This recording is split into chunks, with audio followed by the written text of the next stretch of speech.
बिहार की राजनीति बेहद दिलचस्प मोड़ पर खड़ी है। एक तरफ अनुभवी नेता है तो दूसरी तरफ युवा चेहरों की चुनौती है। कहीं गठबंधन की राजनीति है तो कहीं विकास और रोजगार का मुद्दा है। बिहार की राजनीति एक बार फिर बड़े भूचाल के दौर से गुजर रही है। सत्ता गठबंधन, जातीय समीकरण, चुनावी रणनीति और नेताओं की बयानबाजी ने पूरे बिहार की राजनीति को माहौल को गर्मा गर्म बना दिया है। नीतीश कुमार, तेजस्वी यादव, बीजेपी, आरजेडी, जदयू, कांग्रेस और बिहार की बदलती राजनीति, क्या बिहार में फिर से सत्ता पलट सकती है? अब बिहार के मुख्यमंत्री सम्राट चौधरी हरे गमछा वालों को पकड़ने की बात कर रहे हैं। साहब, हरा गमछा को छोड़िए, बिहार की हरियाली को कैसे रखना है ये सोचिए। ये विवादित बयान एक मुख्यमंत्री के मुख से शोभा नहीं देता है। भाषण में मोहनदास करमचंद गांधी के नाम बोलने में भी गड़बड़ाते हैं, जिसको मुख्यमंत्री साहब बोलते हैं मोहनदास करमचंद गांधी। बिहार हमेशा से भारत की राजनीति का केंद्र रहा है। यह वही राज है जहाँ से जेपी आंदोलन निकला, यहीं से मंडल राजनीति मजबूत हुई और यहीं से जातीय समीकरण ने राष्ट्रीय राजनीति को बदल दिया। लेकिन आज बिहार कई समस्याओं से जूझ रहा है। बेरोजगारी, पलायन, खराब शिक्षा व्यवस्था, पेपर लीक, अपराध, भ्रष्टाचार। नेता बदलते हैं, गठबंधन बदलते हैं, लेकिन बिहार कब बदलेगा, इसके लिए सरकार को सख्त कदम उठाना होगा। नीतीश कुमार बिहार की राजनीति के सबसे अनुभवी नेताओं में गिने जाते हैं।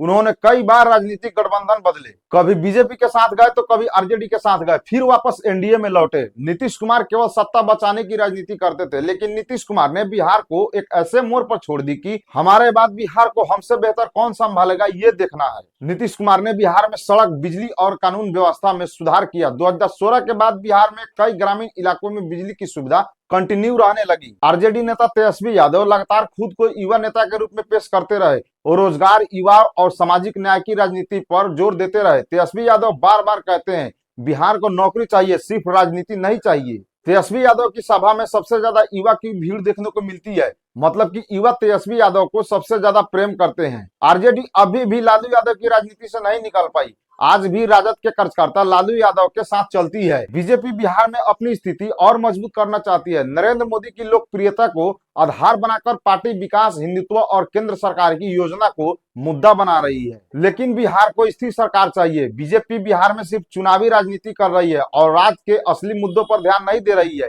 ये विपक्ष आरोप लगाते हैं कि बिहार में जातीय जनगणना सबसे बड़ा राजनीतिक मुद्दा बन चुका है। असल बात यह है कि जातीय जनगणना सामाजिक न्याय का हथियार बता रहे हैं, सिर्फ चुनाव के लिए। ग्रामीण इलाकों में आज भी वोटिंग पर जातीय समीकरण का सबसे बड़ा असर दिखाई देता है। यही वजह है कि हर पार्टी अब अपने सामाजिक समीकरण मजबूत करने में लगी हुई है।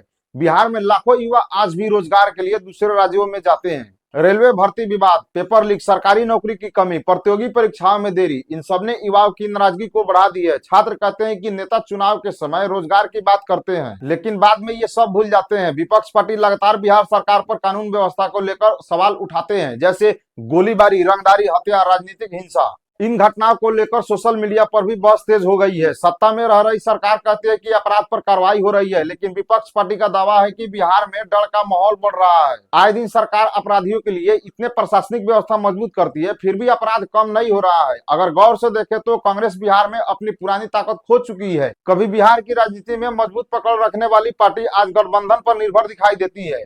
कांग्रेस के पास बिहार में मजबूत संगठन और स्थानीय नेतृत्व की कमी है। बिहार की राजनीति में सबसे बड़ा सवाल यह है, चुनाव से पहले फिर कोई राजनीतिक उलटफेर तो नहीं होगा, क्योंकि बिहार में गठबंधन बदलना कोई आम बात और नई बात नहीं है। जनता भी अब कहने लगी है कि यहाँ कब कौन किसके साथ चला जाए कुछ पता नहीं चलेगा।